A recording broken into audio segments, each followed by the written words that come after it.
Good morning, and today is day 4 of my 30-day video challenge.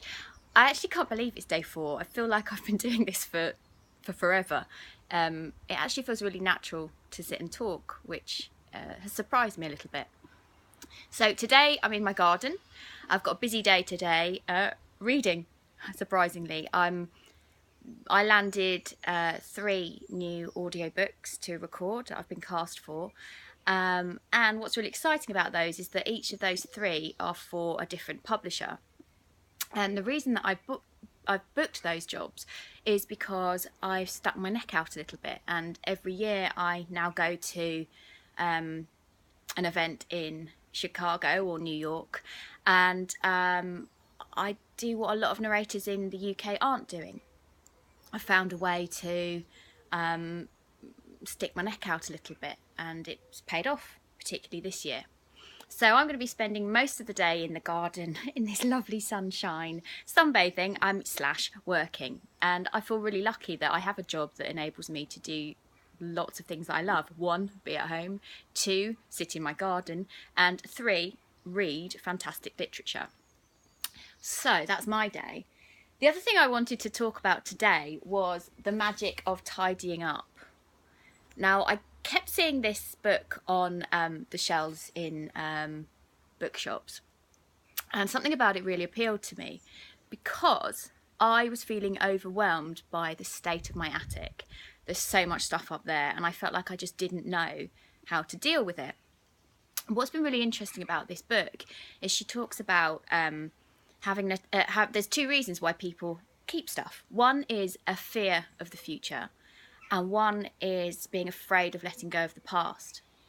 And I think there's a really interesting metaphor there for lots of things we do in our life. You know this is live because you can now hear the garden strimmer several doors away, and that's nice. So I'm going to share with you a little story that my kids wanted me to tell you. And this story is about a frog, and this frog's name is Bob. And Bob lives with his friends and his family in a big pond, and he'd heard these legends about what happened beyond the hedgerow, and from time to time these stories would come up about these frogs who disappeared. You know, there weren't many of them, and the ones who went were considered a little bit different and a little bit strange. But Bob always had this curiosity. He didn't feel like everybody else. He was a little bit tired of just sitting on a lily pad all day. And he said to his friend Joe that he was considering, going closer to the hedgerow to find out more about what was on the other side. Joe thought this was the most ridiculous thing. Joe was a bit different to him.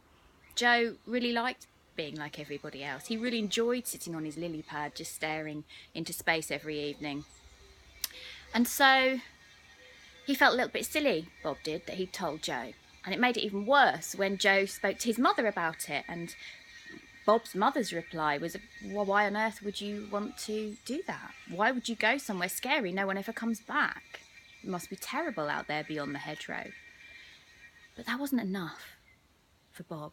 For a while he hid his dream about going beyond the hedgerow. He pretended it didn't matter. But there was something inside of him saying that he had to explore. Because what if there was more to the world than this big pond? And one day he decided he'd go. And he found a little hole through the hedgerow, and it really wasn't that hard. And it really wasn't that scary to break through. And when he got on the other side, he found this most beautiful, huge lake. And on the lake were all these energetic frogs jumping about, living the most wonderful life. And Bob realised that he'd found the place he was always supposed to be. And he realised that the reason people hadn't come back to the pond wasn't because anything bad had happened to them, but that they'd moved on to a better place, and that they were living out their dreams.